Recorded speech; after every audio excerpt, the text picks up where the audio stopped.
Hollywood संकट में है। दुनिया की सबसे पुरानी और सबसे ज़्यादा कमाई करने वाली एंटरटेनमेंट इंडस्ट्री बंद होने की कगार पर है। वजह, राइटर्स के बाद अब इंडस्ट्री के 1.5 लाख से अधिक एक्टर्स ने हड़ताल करने का ऐलान कर दिया है। इनमें सुपरस्टार किलियन मर्फी से लेकर 3 दफ़ा ऑस्कर जीत चुकी एक्ट्रेस मेरिल स्ट्रीप तक शामिल हैं। इसके चलते कई टीवी शोज को हमेशा के लिए बंद करना पड़ सकता है और फिल्मों की रिलीज में भी देरी हो सकती है। मतलब आपके एंटरटेनमेंट का डोज फीका पड़ने वाला है। तो आज के शो में हम जानेंगे हॉलीवुड के एक्टर्स हड़ताल पर क्यों जा रहे हैं और इस हड़ताल का दुनिया पर क्या असर पड़ेगा।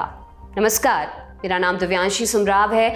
आप देखना शुरू कर चुके हैं लल्लन टॉप का इंटरनेशनल प्रसंगों से जुड़ा रोजाना का कार्यक्रम दुनियादारी, जहां आज कहानी हॉलीवुड की।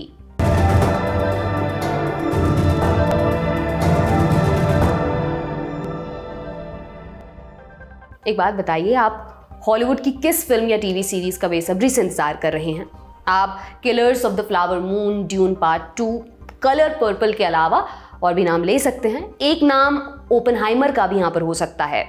परमाणु बम के जनक माने जाने वाले जूलियस रॉबर्ट ओपनहाइमर के जीवन पर बनी फिल्म, जिनके बनाए बम से अमेरिका ने जापान को सरेंडर करने पर मजबूर किया। बाद में उन्हीं ओपनहाइमर को सोवियत संघ का जासूस बताकर गद्दार साबित करने की साजिश रची गई।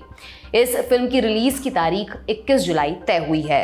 13 जुलाई को लंदन में फिल्म का प्रीमियर रखा गया था। इस मौके पर पूरी स्टार कास्ट को मौजूद रहना था, मगर एन मौके पर किलियन मर्फी, मैट डेमन और एमिली ब्लंट बीच में ही निकल गए। किलियन मर्फी को आप पीकी ब्लाइंडर्स के थॉमस शेल्बी के तौर पर जानते होंगे, वही ओपनहाइमर का किरदार भी निभा रहे हैं। मैट डेमन और एमिली ब्लंट भी हॉलीवुड के सबसे बड़े नामों में से हैं, लेकिन उन्होंने अचानक से प्रीमियर छोड़ा क्यों?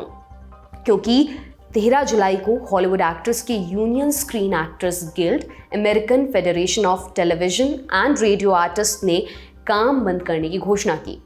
जैसे इसकी खबर लंदन पहुंची, ओपनहाइमर के लीड एक्टर्स प्रीमियर छोड़कर निकल गए। हालांकि हड़ताल यहीं तक सीमित नहीं है।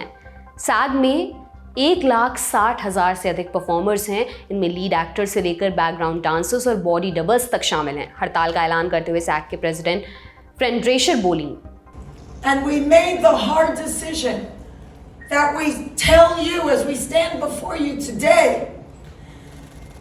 This is major. It's really serious, and it's going to impact every single person that is in labor. We are fortunate enough to be in a country right now that happens to be labor friendly.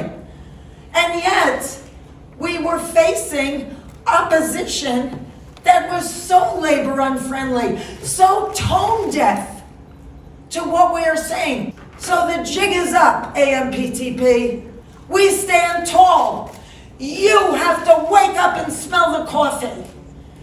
We are labor and we stand tall and we demand respect and to be honored for our contribution. You share the wealth because you cannot exist without us. Thank you. ये तो हो गई actors union की बात। Writers guild of America के 11,000 से अधिक सदस्य मई 2023 से ही हड़ताल पर हैं। वे बेहतर सैलरी और आर्टिफिशियल इंटेलिजेंस का इस्तेमाल रोकने की मांग पर अड़े हुए हैं। उनकी बात अभी तक नहीं मानी गई है। अब सैग वाले भी उनके साथ आ गए हैं। तो इस हड़ताल की वजह क्या है? इसके लिए आपको हॉलीवुड का वर्क मॉडल थोड़ा सा समझना पड़ेगा। एक फिल्म का उदाहरण हम यहाँ पर ले लेते हैं। किसी भी फिल्म को बनाने में सैकड़ों लोग लगते हैं। इनमें राइटर्स हो गए, डायरेक्टर्स हो गए, एक्टर्स हो गए और सेट डिज़ाइनर्स, स्पॉट बॉयज सब शामिल हैं। 1960 के दशक तक फिल्म स्टूडियोज स्टार एक्टर्स और ज़रूरी वर्कर्स को कई बरसों के कॉन्ट्रैक्ट पर रखते थे। उन्हें मंथली या वीकली सैलरी दी जाती थी। वे एक किस्म के वेतनभोग कर्मचारी होते थे। बाद में ये चलन बदल गया। एक्टर्स तय सैलरी वाला कॉन्ट्रैक्ट छोड़ने लगे। इसके बजाय उन्होंने ज़्यादा पैसे और पसंद के हिसाब से प्रोजेक्ट चुनने शुरू कर दिए। यही प्रथा दूसरे फील्ड्स में भी आई। अब ऐसा होता है कि हर नए प्रोजेक्ट में नए सिरे से लोगों को जुटाना पड़ता है, फिर वे मिलकर कोई फिल्म या सीरीज या फिर डॉक्यूमेंट्री बनाते हैं। प्रोजेक्ट खत्म होने के बाद वे नए काम की तलाश में जुट जाते हैं। ये एक कॉमन प्रैक्टिस है। इस समय राइटर्स और एक्टर्स हड़ताल कर रहे हैं। उनकी आपत्ति क्या है? पहली आपत्ति है पैसे को लेकर। एक्टर्स और राइटर्स दोनों बेस पे बढ़ाने की मांग कर रहे हैं। दावा है कि सैलरी पिछले दशक की तुलना में कम हुई है। वे स्ट्रीमिंग सर्विस से होने वाली कमाई में भी हिस्सा चाहते हैं। राइटर्स यूनियन के मुताबिक स्टूडियोज ने ये मांग खारिज कर दी है। पहले उन्हें फिल्म या शो की सफलता के हिसाब से पैसा मिल जाता था, लेकिन स्ट्रीमिंग सेवाएं डेटा शेयर नहीं करती हैं, इससे उन्हें पर्दे के पीछे होने वाली डील का पता नहीं चलता है। एक्टर्स की एक डिमांड और है, उनका कहना है जो ऑडिशन वे खुद से रिकॉर्ड करते हैं उसके बदले में उन्हें पैसा मिलना चाहिए। और दूसरी आपत्ति है आर्टिफिशियल इंटेलिजेंस को लेकर। एआई के आने के बाद एंटरटेनमेंट इंडस्ट्री में दहशत का माहौल है। कहा जा रहा है कि एआई सबसे पहले राइटर्स को रिप्लेस करेगी। राइटर्स चाहते हैं कि इसके इस्तेमाल पर रोक लगे, हर शो में कम से कम 6 राइटर्स को रखा जाए और मिनिमम 13 हफ्ते के काम का भरोसा मिले। एक चर्चा ये भी है कि एआई के सहारे दिवंगत हो चुके एक्टर्स को स्क्रीन पर लाया जाएगा या बिना एक्टर्स को हायर किए उनके पुराने परफॉर्मेंस के आधार पर नया कंटेंट तैयार कर लिया जाएगा। यही आशंका डायरेक्टर्स को भी थी। उन्होंने जून 2023 में कंपनियों के साथ डील की कि उन्हें एआई से रिप्लेस नहीं किया जाएगा। तीसरी आपत्ति डिजिटल नकल को लेकर है। स्टूडियोज बैकग्राउंड परफॉर्मर्स को पूरे प्रोजेक्ट के लिए हायर नहीं करना चाहते। वे एक दिन की सैलरी देकर उनका डिजिटल राइट्स खरीदना और फिर पूरे प्रोजेक्ट में उनका रेप्लिका यूज करने का इरादा रखते हैं। एक्टर्स यूनियन इसका विरोध कर रही है। हड़ताल किनके खिलाफ हो रही है? दूसरा पक्ष प्रोडक्शन स्टूडियोज जैसे Universal studios, Warner Brothers, Paramount studios, Disney आदि और स्ट्रीमिंग सर्विसेज जैसे नेटफ्लिक्स, अमेजॉन, एप्पल आदि का है। उनका भी अपना संगठन है, the Alliance of Motion Picture and Television Producers. वे क्या कह रहे हैं? हमने अपनी तरफ से बढ़िया प्रपोजल दिया था, सैलरी बढ़ाने, डिजिटल नकल को रेगुलेट करने, हेल्थ और पेंशन में शेयर बढ़ाने समेत कई ऑफर दिए, लेकिन एक्टर्स यूनियन तैयार नहीं हुआ। स्टूडियोज का यहाँ पर तर्क ये है कि पिछले कुछ समय से लोगों ने थिएटर जाना कम कर दिया है। वे घर में टीवी देखने के बजाय स्ट्रीमिंग प्लेटफॉर्म्स पर समय बिता रहे हैं। इसके कारण उनकी कमाई घटी है। शेयर के दाम कम हुए हैं, जिसकी वजह से स्टाफ मेंबर्स को निकालना भी पड़ा है। ऐसे में राइटर्स और एक्टर्स यूनियन की सभी मांगों को नहीं माना जा सकता। डिज्नी के सीईओ बॉब इगर ने यूनियंस की मांग को सिरे से खारिज कर दिया है। वो बोले, एंटरटेनमेंट इंडस्ट्री महामारी से हुए नुकसान से उबरने की कोशिश कर रही है। ऐसे समय में इस तरह की डिमांड्स रखना पूरी तरह से गलत है। यानी दोनों पक्ष अड़े हुए हैं। बीबीसी ने अपनी रिपोर्ट में लिखा कि हड़ताल हॉलीवुड को डुबो सकती है। इसे ऐतिहासिक माना जा रहा है। यह है भी। 1960 के बाद पहली बार अमेरिका में राइटर्स और एक्टर्स यूनियन एक साथ हड़ताल कर रहे हैं। उस बरस हुई हड़ताल को रोनाल्ड रीगन ने लीड किया था। रीगन उस वक्त एक्टर्स गिल्ड के प्रेसिडेंट हुआ करते थे, बाद में वो अमेरिका के राष्ट्रपति बने। 1960 के आंदोलन का क्या मकसद था वो भी आपको बताते हैं। राइटर्स और एक्टर्स दोनों टीवी चैनल्स पर दिखाई जाने वाली फिल्मों से होने वाली कमाई में हिस्सेदारी चाहते थे। उनकी मांग मान ली गई थी। इसके बाद से राइटर्स और एक्टर्स यूनियन साथ नहीं आए थे। दोनों ने अलग अलग कई मौकों पर प्रोटेस्ट किया। एक्टर्स यूनियन ने आखिरी बार 1980 में हड़ताल की थी, जबकि राइटर्स यूनियन ने आखिरी बार 2007 में काम बंद करने का ऐलान किया था। 100 दिनों लंबी चली हड़ताल के कारण लगभग 16,000 करोड़ रुपए का नुकसान हुआ था। अब ये भी समझते हैं कि इस बार की हड़ताल का असर क्या होगा। राइटर्स यूनियन में script writer, copy editor, dialogue writer जैसे पेशे के लोग हैं। उनके बिना किसी शो या फिल्म को आगे नहीं बढ़ाया जा सकता। मान लीजिए कि स्क्रिप्ट तैयार है, फिर उन्हें शूट करने के लिए एक्टर्स चाहिए, लेकिन वे भी हड़ताल पर हैं, यानी उनके बिना शूटिंग नहीं हो सकती। मतलब पूरा काम ठप पड़ा है। अमेरिका के अधिकतर फिल्म स्टूडियोज में कोई काम नहीं हो रहा है। अगर पहले से कोई शूट चल रहा है और उसमें सैग का कोई मेंबर शूट कर रहा है तो उसे भी काम बंद करना पड़ेगा, भले ही शूटिंग दुनिया में कहीं पर भी चल रही हो। कौन कौन से एक्टर्स हड़ताल में हिस्सा लेने वाले हैं? एंजेलिना जोली से लेकर टॉम क्रूज तक और मेरिल स्ट्रीप से लेकर रॉबर्ट डाउनी जूनियर तक सैग के मेंबर्स हैं। Cillian Murphy, Meryl Streep, Matt Damon, Bob Odenkirk, Jennifer Lawrence समेत कई दिग्गज कलाकारों ने खुले तौर पर हड़ताल को समर्थन दिया है। अमेरिकी मीडिया में छपी रिपोर्ट्स के मुताबिक ये कलाकार सड़क पर भी उतरेंगे। जानकारों की माने तो उन्हें इस प्रोटेस्ट से पैसों का कोई फायदा नहीं होगा, लेकिन उनके साथ आने से जरूरतमंदों की मांग को बल यहाँ पर जरूर मिलेगा। और हड़ताल का अभी तक क्या असर दिखा है? कई टीवी शोज के नए एपिसोड्स अधर में लटक गए हैं। इसके चलते टीवी चैनल्स पर पुराने एपिसोड्स को दोबारा से दिखाया जा रहा है। कई चैनल्स को अपना शेड्यूल बदलना पड़ा है। डिज्नी ने अपनी कई फिल्मों की रिलीज की तारीख आगे बढ़ा दी है। अवतार 3 अगले बरस रिलीज होने वाली थी, उसको 2025 तक के लिए खिसका दिया गया है। स्टार वॉर्स सीरीज की 2 फिल्मों को 2026 की तारीख दी गई है। ABC पर रिपीट टेलीकास्ट चलाए जा रहे हैं। फॉक्स को अनस्क्रिप्टेड शोज लॉन्च करने पड़े हैं।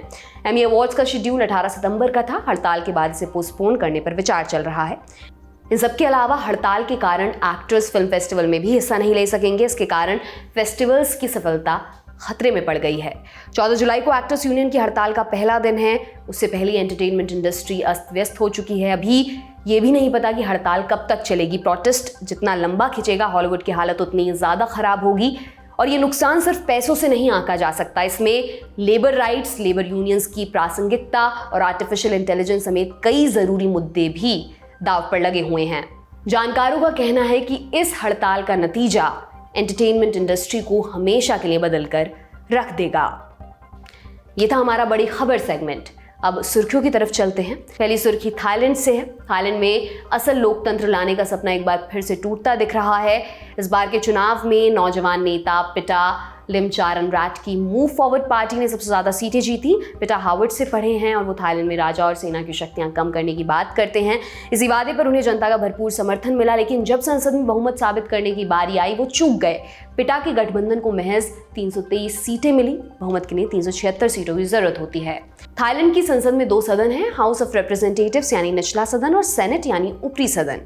निचले सदन में कुल 500 सदस्य होते हैं। इनका चुनाव जनता के वोट से होता है। सेनेट के सदस्यों की संख्या 250 है। इनमें से 194 की नियुक्ति सीधे मिलिट्री हुंटा करती है। बाकी अलग अलग सोशल ग्रुप्स के प्रतिनिधि होते हैं। प्रधानमंत्री बनने के लिए संसद के कुल 750 में से 376 सदस्यों का वोट चाहिए। सेनेट पर सेना का लगभग एक अधिकार है। इसके अलावा कई मिलिट्री लीडर्स ने भी अलग अलग पार्टियां बना रखी हैं। पिटा को उम्मीद थी कि सेनेट के सांसद उनका समर्थन करेंगे, लेकिन ऐसा नहीं हुआ। थाईलैंड में संवैधानिक राजशाही वाली व्यवस्था है, माने कॉन्स्टिट्यूशनल मोनार्की। मतलब यहाँ संसद है, संविधान है, एक सरकार है, लेकिन राष्ट्र का मुखिया राजा या रानी होते हैं। थाईलैंड में राजा हेड ऑफ द स्टेट होते हैं। सेना की कमान भी उनके पास ही होती है। वो शाही परिवार के मुखिया होते हैं। वो खुद से कोई कानून नहीं बना सकते, लेकिन संसद द्वारा पास किए गए किसी भी बिल को लागू कराने के लिए उनकी मंजूरी बेहद जरूरी होती है। थाईलैंड में राजा या शाही परिवार की आलोचना नहीं की जा सकती। ऐसा करने पर 3 से 15 साल तक की सजा का प्रावधान है। इसको लास मेजिस्टेस लॉ कहा जाता है। पिटा इसी तंत्र को खत्म कर थाईलैंड को एक पूर्ण लोकतंत्र बनाना चाहते हैं, पर संसद पर सेना का असर ज्यादा है और शाही परिवार के साथ उनकी सांठ-गांठ है। जानकार बताते हैं कि पिटा इसी वजह से पीएम बनने में असफल रहे। थाईलैंड में पिछले 90 वर्षों में 19 बार तख्ता पलट की कोशिश हुई है। 12 बार ये कोशिश सफल भी हुई। 19 दफ़ा संविधान भी बदला जा चुका है। हालांकि इससे राजा की प्रभुसत्ता पर कोई असर नहीं होगा। इस वजह से भी उन्हें सम्मान की नज़र से देखा जाता है। उनके समर्थकों को रॉयलिस्ट या राज सत्तावादी कहा जाता है। थाईलैंड में इनकी संख्या बहुत बड़ी है। उनके लिए राजा होलियर देन दाऊ हैं। वे राजशाही वाली व्यवस्था को बरकरार रखना चाहते हैं, इसलिए वे उस स्थिति में किसी भी रद्दो-बदल के खिलाफ हैं। पिटा की हार की वजह ये भी है। थाईलैंड के पॉलिटिकल सिस्टम और आम चुनाव पर हम दुनियादारी में विस्तार से पहले भी बात कर चुके हैं। एपिसोड का लिंक आपको डिस्क्रिप्शन बॉक्स में मिल जाएगा। दूसरी सुर्खी पीएम मोदी की फ्रांस यात्रा से। 14 जुलाई को मोदी के फ्रांस दौरे का दूसरा और अंतिम दिन है। पहले दिन उन्होंने फ्रांस की प्रधानमंत्री एलिजाबेथ बॉर्न से मुलाकात की। पेरिस में भारतीय समुदाय को भी संबोधित किया। दूसरे दिन पीएम मोदी को फ्रांस के सर्वोच्च नागरिक और सैन्य सम्मान Grand Cross of the Legion of Honour से सम्मानित किया गया। वे सम्मान पाने वाले पहले भारतीय प्रधानमंत्री बने। बाद में पीएम मोदी ने बास्टिल डे की परेड में भी हिस्सा लिया। वो इस समारोह में चीफ गेस्ट के तौर पर बुलाए गए थे। इस परेड में भारतीय सेना के जवान और रफाल फाइटर जेट्स ने भी हिस्सा लिया। पीएम मोदी के इस दौरे पर 26 रफाल जेट्स और 3 स्कॉर्पियन पनडुब्बियों की डील भी होगी। भारत का इस दौरे के लिए कितना महत्व है, इसके बारे में विस्तार से समझने के लिए आप आज का लल्लन टॉप शो देख सकते हैं। एपिसोड डिस्क्रिप्शन में मिल जाएगा। तो आज का दुनियादारी यहीं पर समाप्त होता है दोस्तों। अब आपसे मुलाकात होगी अगले हफ्ते। इसी उम्मीद के साथ मैं विदा लेती हूँ। शुक्रिया। शुभ रात्रि।